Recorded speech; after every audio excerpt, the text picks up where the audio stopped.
बिस्मिल्लाहिर्रहमानिर्रहीम, अस्सलाम वालेकुम। मैं हूं सैबिक आज़मी। आप देख रहे हैं फेसबुक और यूट्यूब। 14 अक्टूबर सोमवार का दिन है और दूसरा वीलॉग आपके सामने रखूँ अहम खबरों से। शंघाई कॉन्फ्रेंस के हवाले से चीनी वज़ीर-ए-आज़म 10-11 साल बाद 900 मेहमान मुख्तलिफ ममालिक समेत इस्लामाबाद पहुँच चुके हैं और फैसला कुछ 7 दिन शुरू हो गए हैं पाकिस्तानियों। 70% हुकूमत नाकाम हो चुकी है। एक धक्का देना है, लेकिन देगा कौन, ये तफसील से बात करेंगे। खान की बैरिस्टर गौर से अडयाला मुलाकात का मामला मोहसिन नकवी कंफर्म कर रहा है, वजारत उसकी इनकार कर रही है। केपी में अब बहुत बड़ा इजलास भी जो शुरू हो चुका है। ये एहतजाज लीड कौन करेगा, हिकमत अमली भी तैयार हो रही है। पख्तून जिरगे के भी सख्त अलामिया भी सामने आ गया और डेड लाइन भी जारी कर दी गई। और तहरीक इंसाफ के जो अरकान हैं आइनी तरमीम के मामले पर वो कहाँ छुपे हुए हैं, ये भी इंकशाफ। और पंजाब में तलबा तहरीक शुरू हो गई। पुष्पा गर्दी, मीडिया गर्दी, सब गठ जोड़ अब तलबा जो है पंजाब के उड़ाने जा रहे हैं। और फॉर्म 47 की हुकूमत का देखें, सऊदी सरमायाकारी अलीम खान अपनी हाउसिंग सोसाइटी में ले गया। वो मैं आपको तफसील बताता हूँ सारा इन तमाम मामलात की। अभी जो फ़िलहाल जो इस वक्त ख़बरें, फ़िलहाल लेटेस्ट जो ख़बरें इस वक्त की 2 बजे तक की, वो इमरान खान की मुलाकात होनी थी बैरिस्टर गौर के हवाले से। जो बात कन्फर्म हुई थी, बैरिस्टर गौर की जो दरख्वास्त थी उस पर मोहसिन नकवी ने रात को रब्ता भी किया था और ये कन्फर्मेशन भी मिली।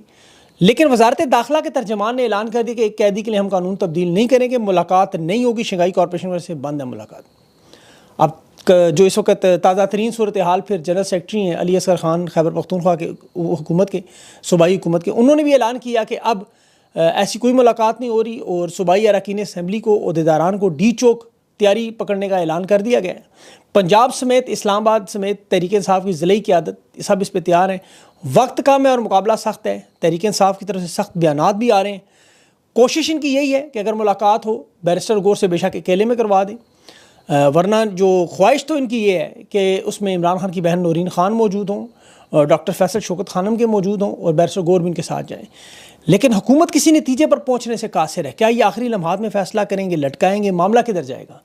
15 अक्टूबर की कॉल के हवाले से अब अली मीन गंडापुर पेशावर में इजलास शुरू हो चुका है। पार्टी कायदीन है, अवामी नुमाइंदे भी इन सबको बुला लिया उन्होंने। और ये जो मामला है कि एहतजाज का मामला असल में बहुत बड़ा हो चुका है। इसमें क्या मेंबरान पार्लियामेंट को इजाज़त होगी एहतजाज की, वो आएंगे या नहीं। ये आइनी तरमीम भी साथ चल रही हैं, आपको पता है, शंघाई कॉरपोरेशन की आड़ में। और ये एहतजाज सूबाई असम्बली की क़यादत करेगी, अवाम के लोग अवाम करेगी, या यूनियन कौंसिल की सतह पर जो नुमाइंदे हैं ये सब मिलके करेंगे। इस एहतजाज की लीड कौन करेगा, ये बड़ा अहम मामला है। हमाद अज़हर करेंगे या गंडापुर करेंगे। हमाद अज़हर ने तो आपको पता है बयान दिया है कि मैं लीड करूँगा, मैं अपनी जान खान के लिए देने को तैयार हूँ। अब उस पर तो कुछ लोग तनकीद कर रहे हैं, जी ये डायलॉग है, उन्हें पता है ये कैंसिल हो जाना है। खैर वो पता चल जाएगा, इसमें ज़्यादा टाइम नहीं लगेगा। अली मीन शायद लीड ना कर सके, कोई एक सूबे के वज़ीर आला भी है और चीन की खैबर पख्तूनख्वा में बहुत बड़ी इन्वेस्टमेंट्स भी हैं। चीन के बैंकों की वहाँ पे बहुत बड़ी इन्वेस्टमेंट्स है, बहुत बड़े प्रोजेक्ट चलते रहे हैं अरसे से। तो ज़ाहिर है चीन की हुकूमत के लोग 11 साल बाद वो तो पसंद नहीं करेंगे। तहरीक इंसाफ भी इसे पसंद नहीं कर रही। हकीकत में तो इस वक्त देखें, हर लीडर, हर रहनुमा तहरीक इंसाफ का ये समझता है कि एहतजाज नहीं होना चाहिए। अवाम भी कहती है, लेकिन क्योंकि चीन के साथ दोस्ती भी है, मामलात भी हैं, हुकूमत खान को पसंद भी करते हैं सारे लोग, रूस के साथ भी अच्छे ताल्लुकात है। इस कॉन्फ्रेंस के मौके पर तहरीक इंसाफ एहतजाज नहीं करना चाहती, लेकिन इसके अलावा उनके पास और कोई हल भी मौजूद नहीं। ये जो मुफाहमत के नाम पर मुलाकातों की बाज़गश्त तो सुनाई दी जा रही है। खान साहब से मुलाकात का मामला हो सकता है आखिरी लम्हात में इजाज़त दे भी दे। हाई प्रोफाइल मीटिंग्स की भी खान से मुलाकातों की, इस्टेब्लिशमेंट के राब्तों की बात हो रही है। DGISI तक की बात हो रही है, नए DGI हैं कि किसी तरह से एहतजाज को कैंसिल भी किया जाए। और दूसरी तरफ ये चाहते हैं एहतजाज हो भी, ये भी याद रखें। इमरान खान की देखें, जब तक मुलाकात नहीं होगी, पूरा पाकिस्तान इस बात पर मुत्तफ़िक है कि ये एहतजाज होना चाहिए। मजबूरी के आलम में हो, चाहे मजबूरी का नाम शुक्रिया हो, अवाम को इस बात का अंदाज़ा है कि खान की रिहाई इस हफ्ते में फ़ाइनल हो सकती है, एहतजाज से मुमकिन हो सकती है। इसीलिए अवाम कोई डील करने पर, ढील देने पर तैयार नहीं। खान से रिहाई भी चाहते हैं, रसाई भी चाहते हैं, खान की खैरियत भी चाहते हैं, खान की ज़िंदगी और सेहत भी चाहते हैं, और खान को इक़्तिदार में वापस आते हुए देखना भी चाहते हैं। और ये जो खेल हुकूमत ने इस वक्त आपको पता है बिछाए हुए शतरंज की बसात पर, ये जनरल नदीम अंजुम साहब के जाने के बाद तो बड़ी हद तक कमज़ोर हो चुके हैं, बड़ी हद तक। अब काजी फाइज की रुखसती के बाद तो ये खेल इनके हाथ से निकल जाएगा। इसीलिए तहरीक इंसाफ इस हफ्ते में दबाव बढ़ाएगी, और बहुत बड़ा दबाव। सिर्फ एक काम इन्होंने करना है, अपने सेनेटर्स और मेंबरान कौमी असम्बली महफूज। ये आइनी तरमीम नाकाम करनी है तो रेत का बनाया हुआ सारा किला धड़ाम से गिर जाएगा। आईनी तरमीम को नाकाम करना देखें बड़ा ज़रूरी है। बेशक अमेरिका के इलेक्शन भी हो रहे हों और उसमें बाइडन की हुकूमत चली भी जाए तो याद रखें आने वाली नई हुकूमत भी इन आईनी तरमीम पे मदद नहीं कर सकेगी। ये जो आईनी तरमीम इतनी आपको पता है ज़ालिम और कातिल, आपने सुनी है सारी, ये बारहा बताइए। तहरीक इंसाफ के कौमी असम्बली के मेम्बरान को और सेनेटर को इसीलिए महफूज रखना और साथ साथ एहतजाज भी चलाना, ये बड़ा चैलेंज है इनके लिए। कौम जानती है इस्टेब्लिशमेंट हमेशा मुज़ाकरात के नाम पर कोई वारदात ही करती है। इनकी तो कोशिश है मुज़ाकरात के नाम पे इमरान खान भी या तो नवाज शरीफ जरदारी की तरह एक रबर स्टैम्प बन जाए, शहबाज शरीफ बन जाए, तो या फिर दूसरा हल है कि ये इमरान खान के सामने हथियार डालकर लेट जाए। और वो आपको पता है 77 साल की रियासत है, इस तरह हथियार इतनी जल्दी वो डालते हैं तो फिर मामला ही क्या होना था। इसीलिए वो कोशिश आईनी तरमीम के ज़रिए ही कर रहे हैं, दबाव डालने के लिए कर रहे हैं, लोगों के घर तोड़ रहे हैं। अभी ये देख लें चीफ जस्टिस मंसूरी शाह का नोटिफिकेशन क्यों नहीं किया जा, हालांकि सब कुछ सामने क्लियर हो चुका है। फिर जिसना खान की बहनों को गिरफ्तार किया गया, अभी पश्तून जिरगे में देखें जिस तरह 3 लोग शहीद किए गए, तहरीक इंसाफ के मेम्बरान को अगवा किया जा रहा है, साफ़ियों को अगवा किया जाए। तो हुकूमत एहतजाज का तो मामला अपने नज़दीक से नहीं गुजरना है। उन्हें पता है कि ये एहतजाज असल में उन्हें डर है कि ये मामला बड़ा होगा। यकीन करें कि बैक ऑफ द हेड जो है ना, पीछे दिमाग के हर वक्त ये चलता रहता है। और ये कोशिश करें कि अदलिया में इन 4 जजेस मंसूर शाह, अतर मिनल्ला, जस्टिस मुनीब अख्तर और आयशा मलिक, इन्हें हर सूरत में इस्तीफ़ा दिलवा दें। इन्हें लगता है ये एक आखिरी हल है, ये शदीद दबाव डाला जा रहा है।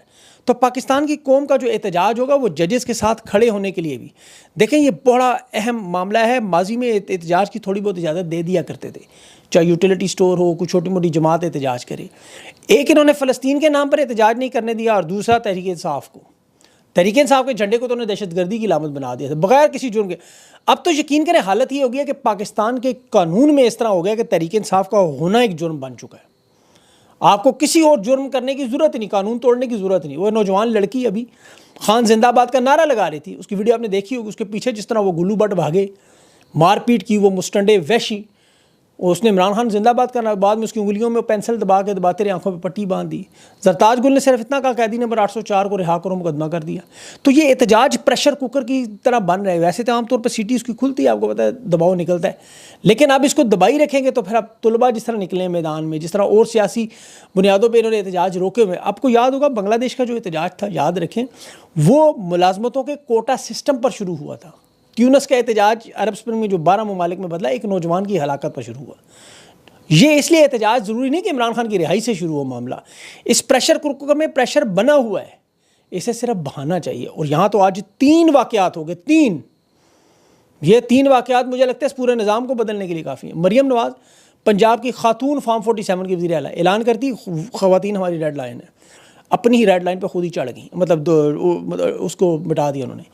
11 मिनट दूर गलबर्ग लाहौर से इनका दफ्तर से 16 साल बच्ची के साथ आज जो कॉलेज के गार्ड ने किया, पंजाब कॉलेज में जो हरकत की, मीडिया चूँकि अब वो मियाँ आमिर साहब पंजाब कॉलेज के मालिक हैं, उसे निजी कॉलेज कहते रहे, जरूरत तो नहीं है नाम ले। अब ये खैबर पख्तूनख्वा का कोई इदारा होता है, यकीन करें कि तमाम सहाफ़ियों ने उसका टेंट उठा के वहाँ डेरे लगा लेने थे। इसकी अभी तक FIR भी नहीं काटी गई। और अफसोस और जुल्म की मैं इसलिए कह रहा हूँ कि मरियम नवाज़ एक खातून होने का दावा करते, मतलब खातून है सचमुच, सॉरी खातून है वो, और उनके होते हुए औरतों के साथ ये हो रहा है। और वो अभी वुमेन यूनिवर्सिटी में जेल रोड पर, वो भी लाहौर कॉलेज में हुआ मामला, तालिबात को जो हरासा करने का मामला, ये दूसरी वारदात हुई। और तीसरी पंजाब यूनिवर्सिटी में जो हॉस्टल में लड़कियां रहती हैं, बच्चियां, उनके साथ, आपको पता है, वो मैं तफसील में नहीं जा सकता, बड़ी घिनौनी बातें हैं, लेकिन आप समझ गए होंगे। अब मियाँ आमिर पंजाब कॉलेज की जो वारदात है, वो चूँकि नवाज शरीफ से बड़े करीबी ताल्लुकात है, दुनिया न्यूज़ के मालिक है, किसी ज़माने में मरियम साहिबा से शादी के ख्वाहिशमंद भी थे, जो बुरी बात नहीं थी। इनके कॉलेजेस के नाम पे एक बहुत बड़ा माफिया भी है, आपको पता है। फिर उसके आगे इनकी अलाइड स्कूल की फ्रेंचाइजीज भी हैं, 5-5 करोड़ के स्कूल भी हैं। तो इसीलिए फिर पुलिस ने जिस तरह पंजाब में गुल्लू बट छोड़े इन बच्चों के ऊपर, फिर कॉलेज की जो इंतज़ामिया है वो इन नौजवान बच्चों और बच्चियों को धमकियाँ दे रहे हैं, व्हाट्सएप मैसेजेस भेज रहे हैं कि आपके ऊपर जुर्माने होंगे, आपके रोल नंबर की रजिस्ट्रेशन मनसूख कर देंगे, इनके वालिदैन को बुला के ज़्यादा कोप किया जा रहा है। लेकिन मेरे ख्याल में अगर ये बच्चे खड़े हो गए तो फिर यकीन करें इंसाफ ना सिर्फ इन्हें मिलेगा, बल्कि इनकी वजह से पूरी पाकिस्तान की कौम को मिलेगा। उस पर मैं अपडेटिंग स्टोरी बताता रहूँगा। अब जो अगला सहाफ़ियों का मंजन जो शंघाई कॉरपोरेशन का बिक रहा है जी, इनकलाब आ रहा है जी, बहुत बड़ा, तहरीक इंसाफ को रोक लें तो इनकलाब आ जाएगा ये शंघाई कॉरपोरेशन का। इसकी मैं थोड़ी सी तफसील आपको बताता हूँ। शंघाई कॉन्फ्रेंस में असल फ़ायदा किसको है? ये जो आपको पहले SIFC का चूरन बेचने की कोशिश थी कि डॉलरों का अंबार आने वाला है, बरसात आने वाली है, यहाँ भी सहाफ़ी यही वारदात कर रहे हैं कि SIFC से सरमायाकारी क्या आई, वो 50 साल पीछे चलेगी, फॉरेन इन्वेस्टमेंट बिल्कुल तबाह होगी। यहाँ इन्होंने कहा जी मुल्क की तरक्की दुगनी चुगनी हो जाएगी एक दफ़ा ये कॉन्फ्रेंस हो जाए। अब पहले इन्होंने, आपको याद होगा, धकेल के दिवालियापन की तरफ इमरान खान की हुकूमत गिराने के बाद पहुंचा, वहाँ से फिर उठाने की थोड़ी थोड़ी कोशिश को ये कामयाबी कहते हैं। शंघाई कॉरपोरेशन का एजेंडा आप पढ़ें, वहाँ सरमायाकारी का दूर दूर तक नामो निशान ही नहीं पाकिस्तान।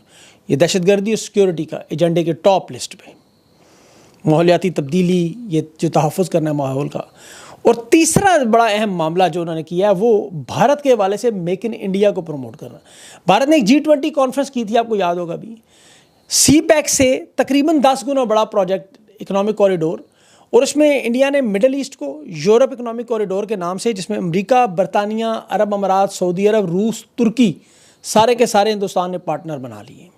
फ्री टैक्स जोन, तिजारत करें खुल के, कोई टैरिफ शैरिफ नहीं। 2 लाख हिंदुस्तानियों को सऊदी अरब में नौकरियां, जदीद तुर्की से जदीद ड्रोन लेने, अमेरिका के साथ तिजारती मुआहदे, उनके बड़े बड़े सफारतखाने दुनिया के सबसे बड़े बनाने, और तकरीबन 150 के करीब मुआहदे। शंघाई कॉरपोरेशन की कॉन्फ्रेंस में ऐसा कुछ भी नहीं है। यहाँ भी भारत की अपनी मुहिम मैन्युफैक्चरिंग, इस बैन अल-अक़वामी कॉन्फ्रेंस में भारत सरमायाकारी के लिए दावत किसको दे रहा है? चीन को। पहले भी रूस को उन्होंने शामिल कर लिया अपने साथ। और यहाँ चूँकि पाकिस्तान में सरमायाकारी का माहौल ही नहीं है, अभी चीन के जो इंजीनियर्स हैं वो पिछले हफ्ते बेचारे 2 मारे गए। 10 अरब दरख्त इमरान खान ने लगाए, उसके बाद इन्होंने सिर्फ काटने का ही सिलसिला शुरू किया। उसके बाद कोई ऐसा काम नहीं। माहौलियाती तबाही बर्बादी आपके सामने है, अवाम की तबाही बर्बादी आपके सामने।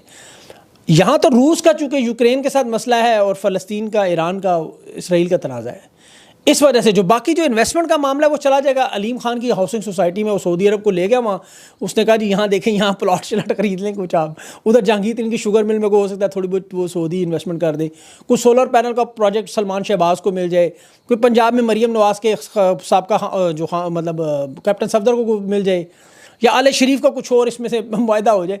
और इस कॉन्फ्रेंस में कुछ नहीं होना। कोई रूस, चीन, तुर्की ने कोई इनके साथ कर लें तो कर लें, और कुछ नहीं। खान की हुकूमत गिराए हुए 2.5 साल हो गए हैं, मतलब खान की 3.5 साल की उम्र, 2.5 साल इनकी हो गई है। एक मंसूबा ये मुकम्मल नहीं कर सके। प्राइवेटाइजेशन का एक पार्ट ले लें, कोई पार्ट ले लें आप, मैंने कल तफसील से आपको बताया बहुत कुछ। ये वन इंडिया मंसूबा जो बनाया जा रहा है वो बहुत बड़ा है, मेक इन इंडिया के साथ नाम से। अच्छा, बड़ी खबर इसराइल से उनके आर्मी चीफ के मारे जाने की खबर है, इंडियन अखबार भी दे रही हैं, ट्विटर पे ओपन सोर्स की इन्फॉर्मेशन भी है। डॉक्टर मारिया लोपेज हैं, बड़ी अच्छी इन्फ्लुएंसर, वो भी दे रही हैं। ईरानी खबरसां एजेंसियाँ भी कह रही हैं कि इसराइल का आर्मी चीफ रज़ई हलवी जो है वो मारा गया। लेबनान की तरफ से ड्रोन हमले जो हुए, उनके ट्रेनिंग कैंप थे वहाँ पे, 58 फौजी, और उसमें पहले 58 थे, फिर 25 भी खबरें हैं। ये इनकी कोई ब्रिगेड है, गोलाई ब्रिगेड, पूरी उसका ड्रोन के आते हैं वो पूरी ब्रिगेड, पूरी एक बराज बना के, उसमें उन्होंने ट्रेनिंग कैंप पे हमला किया, और वहाँ इनका जो आर्मी चीफ था वो भी था। तो ये खबर बहरहाल अभी कंफर्म तो मैं नहीं कर सकता क्योंकि अभी तक किसी बड़े खबरसां एजेंसी की तरफ से दावा नहीं आया, लेकिन ये तमाम ओपन सोर्सेज दावा कर रहे हैं कि वो मारा गया है, और उसका ये क्रेडिट भी ले रहे हैं। अब वो खैर आ जाएगी, ये बहुत बड़ी खबर होगी, बहुत बड़ी। अगर ये आप देख लें, फिर ईरान लेबनान की तरफ से ये बदला होगा, ज़ाहिर है अपने जो टारगेट्स हैं। अब इस हालत में ईरान जो है वो इस वक्त पाकिस्तान में इस कॉन्फ्रेंस में मौजूद है, और अब आप देखें कि ये इस कॉन्फ्रेंस का, जहाँ पे रूस और चीन पहले से एक पार्टी हैं, अब पाकिस्तान की सियासत को थोड़ा सा अगर आप समझे, जो अमेरिका से चलती है हमेशा, अगर ये इसराइल का तनाज़ा बढ़ता है, और इसराइल आपको पता है बहुत बड़ा प्लेयर है इस वक्त पाकिस्तान की, जो मौजूदा भी आपको पता है इस्टेब्लिशमेंट में लोग हैं, इनकी हुकूमत में लोग हैं, शहबाज शरीफ, नवाज शरीफ है। अभी इनकी अगर आपने हालत देखनी हो, आप वो अल्लामा राजा नासिर अब्बास की वो वीडियो देखें, ये जो फ़लस्तीन कॉन्फ्रेंस में वो नवाज शरीफ और जरदारी के मुँह पर कश्मीर को धो रहा था, तो इनकी शक्लें आप देखें, आपको सब कुछ पता चले। सिर्फ शक्लें देखें, कुछ भी ना करें आप, वहाँ से आपको अंदाज़ा हो जाएगा कि क्या कितना इस वक्त ये इस चीज़ को सीरियस ले रहे थे। तो इसलिए इन तमाम हालात में, आने वाले हालात में, अब जो सबसे अहम मामला पाकिस्तान में तो ज़ाहिर है एहतजाज का, और ये दुनिया भर में एहतजाज, जैसे मैंने पिछले वीलॉग में कहा, इस पर भी मेरी कोशिश होगी कि आज तहरीक इंसाफ के जो OIC के सेक्रेटरी हैं उनसे इंटरव्यू करूँ, उनसे पूछूँ कि दुनिया भर में एहतजाज कैसे होगा। पाकिस्तान में अभी JUIKP की गवर्नमेंट ने ऐलान कर देना है कि एहतजाज का मामला किस तरफ होगा, और मेरी तो यकीन करने कोशिश होगी कि आखिरी लम्हात तक अल्लाह करे ये हुकूमत मान जाए और ये एहतजाज ना हो। मेरा ज़ाती हाल है, क्योंकि ये आखिरी हल नज़र आ रहा है मुझे। तो बहरहाल देखें अब इस पर इनकी अकल कहाँ तक पहुँचती है, और स्टूडेंट का जो एहतजाज है वो मामला पूरे पाकिस्तान में कैसे फैलता है, क्योंकि वो कतील शफाई के शेर है ना, हम अपने गमों पे रोते हैं, नहीं बल्कि वो ऐसे, ये मातम सरा भी कितने अजब है कतील, हम अपने गमों पे रोते हैं लेके किसी का नाम। तो हर बंदे ने अपनी अपनी फ्रस्ट्रेशन निकालनी है। एक दफ़ा ये मामला शुरू हो गया तो फिर रुक नहीं सकता। इसलिए बहरहाल आने वाले इंशाल्लाह हालात में अपडेट स्टोरीज़ आपके सामने रखूँगा। अपना ख्याल रखें, मुझे इजाज़त दें। अल्लाह हाफ़िज़।